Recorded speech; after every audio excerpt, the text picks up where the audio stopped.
If you explore the endless corridors of time, man's most enduring creation was arguably civilization. This great coming together of ideas, energy, and resources by people striving towards something grander and more permanent than just their own mortal lives. For centuries, Mesopotamia was thought to be the cradle of everything. After urban settlements cropped up in this fertile stretch of the Levant around the 8th millennium BC. However, recent discoveries are now shedding light on an exciting group of people who may have lived thousands of years before. These people were ingenious, resilient, creative, and long-lived, yet somehow disappeared from history. Their existence is only just coming to light thanks to tireless research by historians and experts around the world. It is time, therefore, to delve into the fascinating story of the Langsites.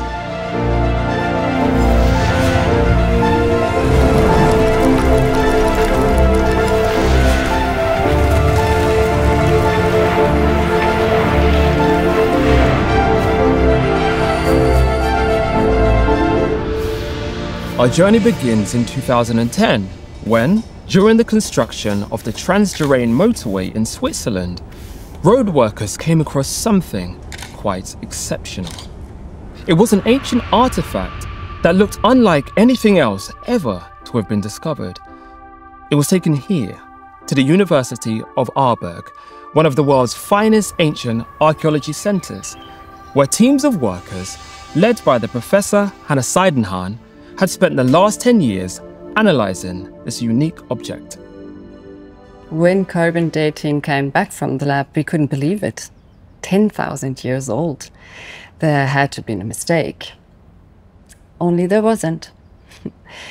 And it was then we understood that S14 was not only an extraordinary object, but the greatest discovery from ancient history since opening the tomb of Tutankhamun.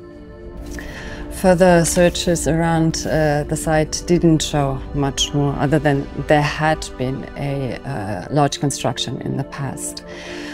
But it was destroyed by fire. But see, this is totally normal for things this old. Only in the case of S14, it simply added to the mystery of it all. This object was concrete proof of the existence of a prehistoric society, far more advanced than we had ever expected. Unbelievably, it would appear the Langsites, or at very least the memory of them, crop up in a variety of tales around the world. From Gilgamesh, the Egyptian Book of the Dead, and even Julius Caesar's writings. This enabled us to paint a picture of a people living in the high Swiss mountains between 11,500 and 9,000 BCE, before current era. This is 8,000 years before the pyramids. And during this time, there was actually a great migration of population towards South America. But instead of following this trend, the Langsites retreated into mountain strongholds. And here they developed a society that rivals many others that came later on in complexity and culture. According to historians, the Langsites mainly occupied a large winter capital on the Aletsch Glacier, where they found engravings of their symbols on the rock face and foundations. Many more secrets could be hidden under the ice, but it's a near impossible site to conduct historical digs. As a result, many believe this great city was built of ice, and they mastered incredible technology and knowledge that has since been lost. To live in such an inhospitable environment, it is clear the Langsites would have been masters of their environment with access to regular food supplies. This has led to speculation about semi-domestication of animals, primitive hydroponics, or a labour-divide system where the men were sent out to hunt and collect supplies, while the women ran an organised society. More than one researcher has advanced this claim, so it's fair to say we are dealing with an evolved matriarchal society. Plus the fact that the S14 was also made for a woman advances this hypothesis. With a lot of time spent indoors during cold days and long nights up the mountain, it would have left the Langzaites lots of time to focus on cosmology, science and technology, which many experts believe was the core of their society and belief system. It would definitely explain how they managed to develop the type of craftsmanship capable of creating the S14, but it didn't explain why such a prized creation would be found in a valley many hundreds of miles away from their center. Was it given as a gift? Or part of a satellite settlement, a ceremonial site, or the stage of a great battle? After initially stifling historians, information to start to unlock answers appeared suddenly from an unexpected source. Horological experts at the Richard Mille Research and Development Center, situated in Le Brulus, Switzerland, near the site of discovery, had spotted images of S14 and were convinced it was a timekeeping device.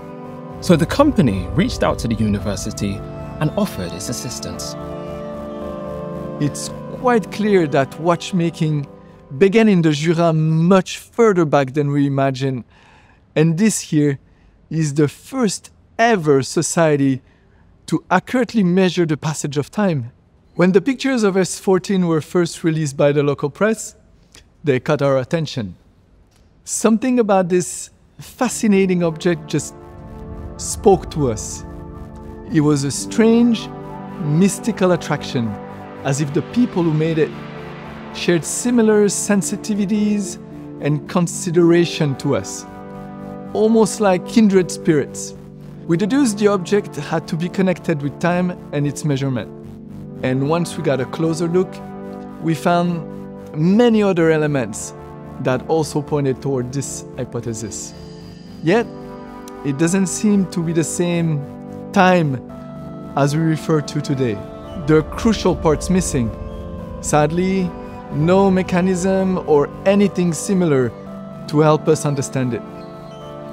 The makers of this piece didn't simply see things in seconds or hours, but potentially in much longer ways. Our current thinking is that they focused on millennia rather than minutes, although it's impossible to say for sure. This piece we're looking at today is the Richard Mille interpretation of what the pendant could have looked like in the past. It is experimental archaeology to better understand this artifact and advance our theory that it was used as an ancient timepiece. One thing is for certain, the technical prowess is incredible. Reproducing work of this quality is hard enough in 2023, so for it to be done all those years ago is amazing. I think it was important for us to make the RMS-14 as a homage to the craft workers responsible for this eighth wonder of the ancient world, and give it to global recognition. Inspiration is a wonderful influence to gain off precious gifts from the past.